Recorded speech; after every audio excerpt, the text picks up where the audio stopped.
2021 বৰ্ষত মেট্ৰিক আৰু higher secondary পৰীক্ষা অনুষ্ঠিত হ'বনে? 5+3+3+4 শিক্ষা ব্যৱস্থা কেতিয়া আৰম্ভ হ'ব? 4 বছৰীয়া ডিগ্ৰী এই বছৰে আৰম্ভ হ'ব নেকি? 4 বছৰীয়া ইন্টিগ্ৰেটেড বিএড কেতিয়া আৰম্ভ হ'ব? ইত্যাদি বিভিন্ন প্ৰশ্ন আজি দুদিনৰ পৰা আপোনালোকৰ বহুতে আমাক কমেন্ট বক্সত সুধি আছে। নেশ্যনেল এডুকেশ্যন পলিচি 2020 অৰ্থাৎ ৰাষ্ট্ৰীয় শিক্ষা নীতি 2020ত কেন্দ্ৰীয় চৰকাৰে অনুমোদন জনোৱাৰ পিছত আপোনালোকৰ বহুতৰে মনত হয়তো এনে ধৰণৰ প্ৰশ্ন আহি আছে। আৰু বহুতে তেনে ধৰণৰ প্ৰশ্ন আমাক কমেন্টতো কৰিছিল। আমি উত্তৰ দিবলৈ যত্ন কৰিছিলো যদিও এই কথাখিনিক উত্তৰত সংক্ষিপ্ত আকাৰত দিয়াটো সুবিধাজনক নহয়। সেইবাবে এই গোটেইখিনি কথা অলপ এক্সপ্লেইন কৰিবলৈ আপোনালোকৰ বাবে এই ভিডিঅটো প্ৰস্তুত কৰিছো। ভিডিঅটো শেষলৈকে চাব, একেবাৰে কম সময়ত গোটেইখিনি কথা বিশ্লেষণ কৰিবলৈ যত্ন কৰিম। নমস্কাৰ বন্ধু বান্ধৱীসকল, স্বাগতম জনাইছো এডুকেয়াৰ জিকেলৈ। যদিহে এতিয়ালৈকে চেনেলটো সাবস্ক্ৰাইব কৰা নাই, সাবস্ক্ৰাইব কৰি ল'ব আৰু কাষত থকা নটিফিকেশ্যন বেলটো প্ৰেছ কৰি অল ভিডিঅ' সিলেক্ট কৰিবলৈ নাপাহৰিব। নেশ্যনেল এডুকেশ্যন পলিচি 2020 এইখন হৈছে আমাৰ ভাৰতত শেহতীয়াভাৱে কাৰ্যকৰী হোৱা নতুন শিক্ষানীতি। ইয়াৰ পূৰ্বে 1968 চনত প্ৰথমখন শিক্ষানীতি আহিছিল আৰু ইয়াৰ পৰৱৰ্তী সময়ত 1986 চনত দ্বিতীয়খন ৰাষ্ট্ৰীয় শিক্ষানীতিৰ প্ৰৱৰ্তন কৰা হৈছিল। ইয়াৰ পিছত 1992ত নেশ্যনেল এডুকেশ্যন পলিচিত অকমান মডিফিকেশ্যন কৰা হৈছিল। কিন্তু ক'বলৈ গ'লে আজি 34 বছৰৰ পৰা আমি 1986ত অহা শিক্ষানীতিৰ আধাৰতে চলি আছো। আমাৰ শিক্ষা ব্যৱস্থা 34 বছৰ পুৰণি নীতি নিয়মৰ আধাৰতে চলি আছে। সেই কথাবোৰ বিবেচনা কৰি বৰ্তমানৰ কেন্দ্ৰীয় চৰকাৰে নতুন ৰাষ্ট্ৰীয় শিক্ষানীতিত অনুমোদন জনালে।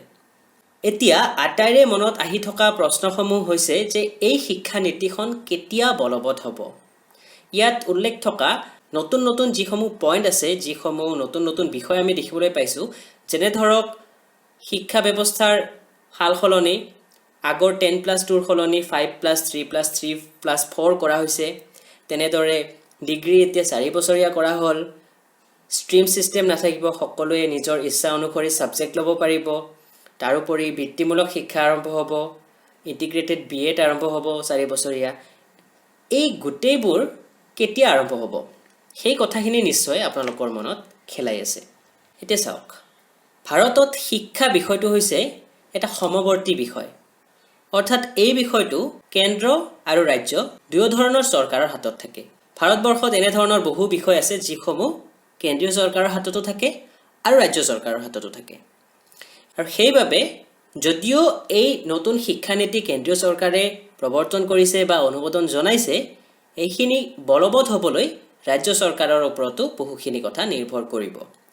ৰাজ্য ভিত্তিত কথাবোৰ এতিয়া অলপ বেলেগ হ'ব আৰু প্ৰত্যেকখন ৰাজ্য চৰকাৰে নিজাকৈ এই বিষয়ত নিজৰ ডিচিশ্যন ল'ব।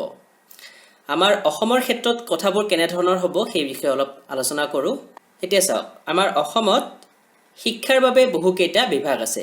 যেনে ধৰক ডিৰেক্টৰেট অফ এলিমেণ্টাৰী এডুকেশ্যন হৈছে প্ৰথম শ্ৰেণীৰ পৰা অষ্টম শ্ৰেণী অৰ্থাৎ প্ৰাথমিক শিক্ষাৰ বাবে থকা বিভাগ। তেনেদৰে ডিৰেক্টৰেট অফ ছেকেণ্ডাৰী এডুকেশ্যন আছে ডিৰেক্টৰেট অফ হায়াৰ এডুকেশ্যন। এই বিভাগবোৰে প্ৰথম শ্ৰেণীৰ পৰা আৰম্ভ কৰি মহাবিদ্যালয় বিশ্ববিদ্যালয় স্তৰলৈকে ছাত্ৰ ছাত্ৰীসকলৰ শিক্ষাৰ দিশটোত চোৱা চিতা কৰে। এতিয়া যিটো 5+3+3+4ৰ শিক্ষা ব্যৱস্থা, এইটোত প্ৰথম যিটো ষ্টেজ আছে সেইটো 3 বছৰৰ অংগনৱাড়ী বা প্ৰি স্কুল ষ্টেজ হ'ব, 3 বছৰৰ পৰা 6 বছৰ শিশুসকলৰ বাবে। তাৰপিছত 2 বছৰ থাকিব 1 আৰু 2ৰ বাবে। চ' এইখিনি আহিব ডিৰেক্টৰেট অফ এলিমেণ্টাৰী এডুকেশ্যনৰ অধীনত। আৰু বৰ্তমান ক্লাছ 1ৰ পৰা ক্লাছ 12লৈকে সমগ্ৰ শিক্ষা অভিযানৰ অন্তৰ্গত হ'ব বিষয়বোৰ। গতিকে এই গোটেইখিনি যেতিয়া সমগ্ৰ শিক্ষাৰ অধীনলৈ আহিব, তাৰ বাবে বিভাগে নতুন নীতি নিৰ্দেশনা নিজাকৈ প্ৰস্তুত কৰিব লাগিব। এতিয়া বহু কথা আহি পৰিব, ইনফ্ৰাষ্ট্ৰাকচাৰৰ কথা আহি পৰিব, টকা পইচাৰ কথা আহি পৰিব, নতুন শিক্ষক নিযুক্তিৰ কথা আহি পৰিব, যিহেতু এতিয়া শিক্ষকৰ প্ৰয়োজন হ'ব, ক'ত কেনেধৰণৰ খৰচ কৰিব, সেই গোটেইখিনি এটা দীৰ্ঘম্যাদী আঁচনিৰ জৰিয়তেহে সম্ভৱ হৈ উঠিব। কম সময়ৰ ভিতৰতে এই কামসমূহ কৰা সম্ভৱ নহয়। তথাপিও ৰাজ্যসমূহে নিজাকৈ যিমান সোনকালে পাৰে এই বিষয়সমূহৰ ওপৰত কাম কৰিবলৈ। এতিয়া এটা ডাঙৰ প্ৰশ্ন, যিটো প্ৰশ্ন মই থাম্বনেইলত লিখিছোঁ, অহা বছৰ 2021 চনত মেট্ৰিক আৰু হায়াৰ ছেকেণ্ডাৰী পৰীক্ষা অনুষ্ঠিত হ'ব নে নাই। অসমত মেট্ৰিক পৰীক্ষা অনুষ্ঠিত কৰে বৰ্ড অফ ছেকেণ্ডাৰী এডুকেশ্যনে অৰ্থাৎ ছেবাই, হায়াৰ ছেকেণ্ডেৰী পৰীক্ষাৰ চোৱা চিতা কৰে আসাম হায়াৰ ছেকেণ্ডেৰী এডুকেশ্যন কাউন্সিলে এই দুটা বোৰ্ড আছে এই বোৰ্ডৰ অধীনত গোটেই কাম কাজসমূহ চলি থাকে সো যিসকল ছাত্ৰ ছাত্ৰীয়ে এতিয়া 9ত আছে বা 10ত আছে যিসকলে অহা বছৰ মেট্ৰিক দিব বা হায়াৰ ছেকেণ্ডেৰী দিব যিসকলে এবাৰ হায়াৰ ছেকেণ্ডেৰী সেকেন্ড ইয়াৰত উঠিছে তেওঁলোকৰ বাবে কথাখিনি একেবাৰে সিম্পল তেওঁলোক ইতিমধ্যে এই বোৰ্ডৰ অধীনৰ ৰেজিষ্টাৰ্ড ষ্টুডেন্ট তেওঁলোকৰ ৰেজিষ্ট্ৰেচন বা পঞ্জীয়ন আগতে হৈ গৈছে গতিকে তেওঁলোকৰ বাবে পৰীক্ষা বাতিল কৰা কথাটো আহি নপৰে অলপ আগতেই কলো এই আঁচনিখন ইমপ্লিমেন্ট হ'বলৈ সময় লাগিব কিছু কিছু ক্ষেত্ৰত যিবোৰ মাইনৰ বিষয় আছে সৰু সৰু বিষয় সেইবোৰ প্ৰথমতে কাম আৰম্ভ হ'ব আৰু যিবোৰ অলপ মেজৰ বিষয় আছে সেইবোৰৰ কাম আৰম্ভ হ'বলৈ সময় লাগিব এতিয়া ধৰক যিসকল ষ্টুডেন্ট এতিয়া 6ত আছে 7ত আছে তেওঁলোকে যেতিয়া 9ত উঠিব 2-3 বছৰ পিছত তেওঁলোকৰ সময় অহালৈকে হয়তো মেট্ৰিক বা হায়াৰ ছেকেণ্ডেৰী পৰীক্ষা নোহোৱা হোৱাৰ কথাটো প্ৰযোজ্য হ'ব পাৰে কিন্তু যিসকল কাৰেন্ট ষ্টুডেন্ট আছে তেওঁলোকৰ বাবে এনে ধৰণৰ কথা কোনো কাৰণতে আহি নপৰে যে মেট্ৰিক পৰীক্ষা বা হায়াৰ ছেকেণ্ডেৰী পৰীক্ষা বাতিল হ'ব 4 বছৰীয়া ডিগ্ৰী কোৰ্সৰ কথাটোৰ ক্ষেত্ৰতো একেখিনি কথাই খাতে মই আপোনালোকক কেইটামান পইণ্ট দেখুৱাইছো সেই পইণ্ট কেইটালৈ ভালদৰে মনোযোগ দিব phase wise implementation of NEP 2020 will start this month Amit Khare কৈছে Amit Khare কোন তেখেত হৈছে higher education secretary government of India so তেখেতে কৈছে যে এই যিসমূহ ৰাষ্ট্ৰীয় শিক্ষা নীতিত থকা বিষয় সেই বিষয়সমূহৰ ইমপ্লিমেন্টেশন কেতিয়া আৰম্ভ হ'ব ফেজ ওয়াইজত হ'ব একেলগে গোটেইবোৰ আৰম্ভ নহয় মাইনৰ বিষয়সমূহ আগতীয়াকৈ ধৰা হ'ব মেজৰ বিষয়সমূহ লাহে লাহে মুঠতে 2030 চনৰ ভিতৰত যিমানবোৰ ইয়াতে নীতি নিৰ্দেশনা আছে আটাইবোৰ পূৰণ কৰিবলৈ কমপ্লিট কৰিবলৈ যত্ন কৰা হ'ব তাৰ বাবে ৰাজ্য চৰকাৰে নিজাকৈ ব্যৱস্থা ল'ব আৰু কেন্দ্ৰীয় চৰকাৰেও যিমানখিনি পাৰে সহায় কৰিবলৈ যত্নপৰ হ'ব কবলৈ গলে কামসমূহ এই মাহৰ পৰাই এতিয়াৰে পৰাই আৰম্ভ হৈ পৰিছে আৰু এটো দীঘলীয়া প্ৰক্ৰিয়া হ'ব শেষ হতে হতে 8-9 বছৰ সময় লাগিব কিন্তু কাম আৰম্ভ হৈ গৈছে এনেকুৱা নহয় যে কাম আৰম্ভ হোৱা নাই ইমপ্লিমেন্টেশনৰ বলবৎ হোৱাৰ কাম আৰম্ভ হৈ গৈছে সো ইয়াত কি লেখা আছে আপোনালোকে ভালদৰে চাব The phase-wise implementation of the NEP will start from this month, as stated on the cabinet note with more than 100 recommendations. In higher education, the academic bank of credit transfer will come by December 2020. Multiple entry and exit will also come from the 2020-21 session. The institutions of eminence will start early and subsequently extended to central universities and willing state universities.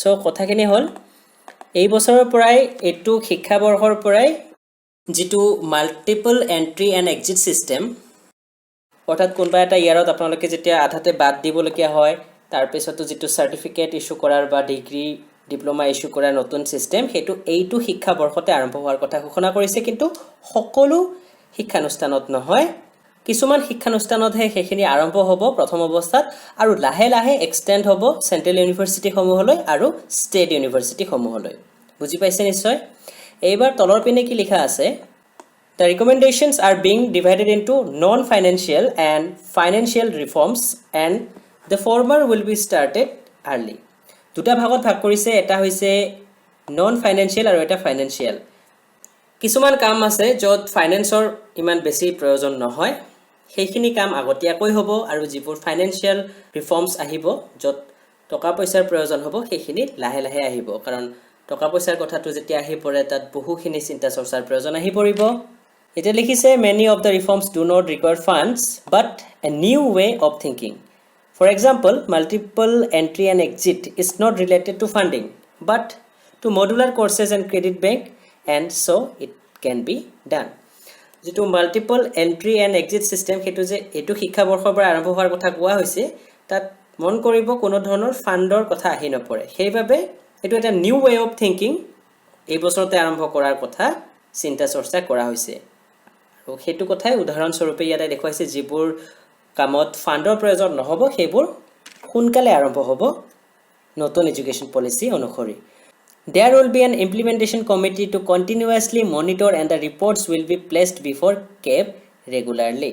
So, এটা implementation committee গঠন কৰা হ'ব আৰু সেই কমিটিয়ে গুটিখিনি monitor কৰি থাকিব কেনে ধৰণে বলবৎ কৰা হৈছে কত কত ফল্ট আছে কত ভালদৰে আগবাঢ়িছে গুটিখিনি তেওঁলোকে মনিটৰ কৰি থাকিব ইয়াতে CAB অৰ্থাৎ central advisory board of education.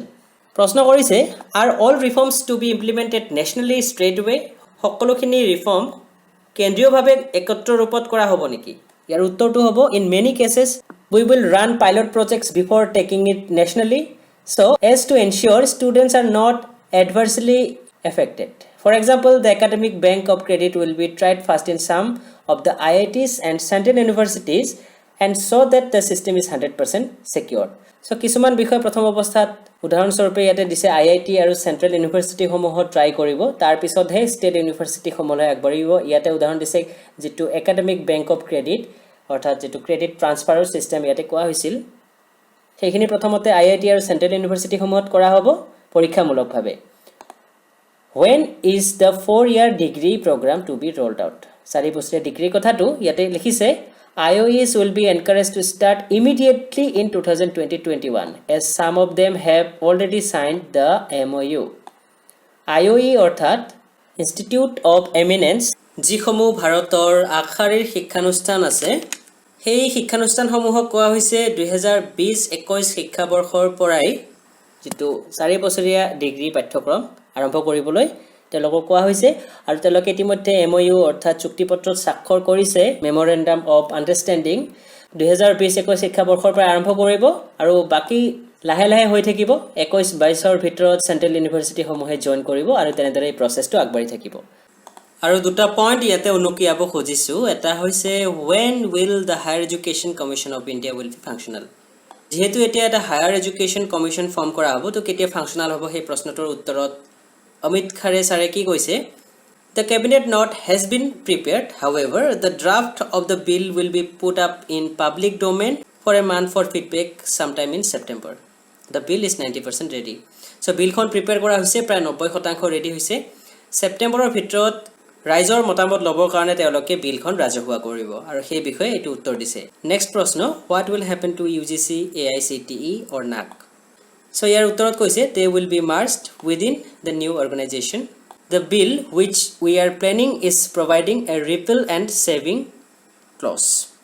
So গোটেইবোৰক মাৰ্জ কৰা হ'ব, UGC নাথাকে, AICTE নাথাকে, NAC নাথাকে, হায়াৰ এডুকেশ্যন কমিশ্যনৰ ভিতৰত গোটেইখিনি গুচি যাব আৰু সেইখিনি কথাই তেখেতে উল্লেখ কৰিছে। সো আৰু কিছু উত্তৰ আছিল, আমাৰ ভিডিঅ'ৰ ডেছক্ৰিপশ্যনত মই লিংক দি দিম, আপোনালোকে চাই ল'ব অমিত খাৰে কি উত্তৰ দিছিল এই বিষয়ত। এতিয়া আমি আপোনালোকক এটা নিউজ দেখুৱাওঁ। আমাৰ অসমৰ শিক্ষামন্ত্ৰী ডাঙৰীয়া এই বিষয়ত কি মন্তব্য আগবঢ়াইছে নতুন শিক্ষানীতিৰ ওপৰত। আপোনালোকৰ মনত নিশ্চয় এইটো প্ৰশ্ন আহি আছে, অসমত এই শিক্ষানীতি কেতিয়া বলবৎ হ'ব? এই বিষয়ত আমি খবৰ লাভ কৰিছোঁ, 40জনীয়া সমিতি গঠন কৰিছে শিক্ষা বিভাগে। কেন্দ্ৰীয় চৰকাৰে গ্ৰহণ কৰা নতুন ৰাষ্ট্ৰীয় শিক্ষানীতি অসমত কেনেকৈ ৰূপায়ণ কৰা হ'ব সেই বিষয়ে অধ্যয়ন কৰি চৰকাৰক পৰামৰ্শ দিয়াৰ বাবে শিক্ষা বিভাগৰ প্ৰধান সচিবৰ নেতৃত্বত এখন 40জনীয়া কমিটি গঠন কৰি দিয়া হৈছে। এখন সংবাদমেলত শিক্ষামন্ত্ৰী ডক্টৰ হিমন্ত বিশ্ব শৰ্মাই এই কথা প্ৰকাশ কৰে। মন্ত্ৰী ডক্টৰ শৰ্মাই কয় যে নতুন শিক্ষানীতিৰ বাবে বৰ্তমানৰ শিক্ষা ব্যৱস্থাৰ গাঁথনিৰ সম্পূৰ্ণ সংস্কাৰ যিহেতু আনিব লাগিব, সেই কোনটো পৰ্যায়ত কেনেদৰে নতুন ৰূপত আৰম্ভ কৰা হ'ব সেই বিষয়ে শিক্ষা বিভাগৰ প্ৰধান সচিবৰ নেতৃত্বত গঠিত কমিটিয়ে বিভিন্ন উপগোট গঠন কৰি সমগ্ৰ ব্যৱস্থাটো অধ্যয়ন কৰিব। অহা 7 দিনৰ ভিতৰত কমিটিয়ে কাম কাজ আৰম্ভ কৰি 31 ডিচেম্বৰৰ ভিতৰত চৰকাৰক সম্পূৰ্ণ প্ৰতিবেদন দাখিল কৰিব। সেই প্ৰতিবেদনৰ আধাৰতে ৰাজ্যখনত নতুন শিক্ষানীতি কেনেদৰে ৰূপায়ণ কৰা হ'ব তাৰ ওপৰত ৰোডমেপ যুগুতাব। গতিকে আপোনালোকে কথাখিনি বুজি পাইছে নিশ্চয়। 31 ডিচেম্বৰৰ ভিতৰত প্ৰতিবেদন দিব লাগিব এই কমিটিয়ে। 40জনীয়া এখন কমিটি গঠন কৰা হ'ব, যাৰ নেতৃত্ব দিব অসমৰ শিক্ষা বিভাগৰ প্ৰধান সচিবে আৰু তেওঁলোকে অহা 7 দিনৰ ভিতৰত কাম কাজ আৰম্ভ কৰিব আৰু 31 ডিচেম্বৰৰ ভিতৰত এটা প্ৰতিবেদন দাখিল কৰিব আৰু 2021 চনৰ আৰম্ভণিৰ পৰাই নতুন শিক্ষানীতি অসমত কেনেদৰে বলবৎ কৰা হয় গোটেইখিনি প্ৰক্ৰিয়া সাজু হৈ উঠিব। আৰু এটা খবৰ দিওঁ, ইতিমধ্যে কৰ্ণাটকে আগষ্টৰ পৰাই ৰাষ্ট্ৰীয় শিক্ষানীতি নিজৰ ৰাজ্যত বলবৎ কৰাৰ কথা ঘোষণা কৰিছে আৰু এইটো বাতৰি ওলাই আহিছে, national education policy 2020 Karnataka will implement NEP from August. গতিকে আপোনালোকে এইখিনি কথা বুজি পাইছে, ৰাজ্যৰ ওপৰত নিৰ্ভৰ কৰিব ৰাজ্যসমূহে কথাখিনি কেনেদৰে আগবঢ়াই লৈ যায়, আমাৰ অসমৰ ক্ষেত্ৰত কথাখিনি কেনেধৰণৰ হ'ব। আশা কৰিছোঁ গোটেইখিনি পদ্ধতি সঠিক ৰূপত আগবাঢ়িব আৰু 2030 চনৰ ভিতৰত ৰাষ্ট্ৰীয় শিক্ষানীতি 2020 সম্পূৰ্ণৰূপে কাৰ্যক্ষম হৈ উঠিব। আশা কৰিছোঁ আপোনালোকে নিজৰ প্ৰশ্নসমূহৰ উত্তৰ ভিডিঅ'টোত পাই গৈছে। ভিডিঅ'টো ভাল পালে লাইক, কমেণ্ট আৰু শ্বেয়াৰ কৰিবলৈ নাপাহৰিব। যদিহে এতিয়ালৈকে চেনেলটো ছাবস্ক্ৰাইব কৰা নাই ছাবস্ক্ৰাইব কৰি ল'ব ভিডিঅ'টো ইমানতে শেষ কৰিছোঁ ধন্যবাদ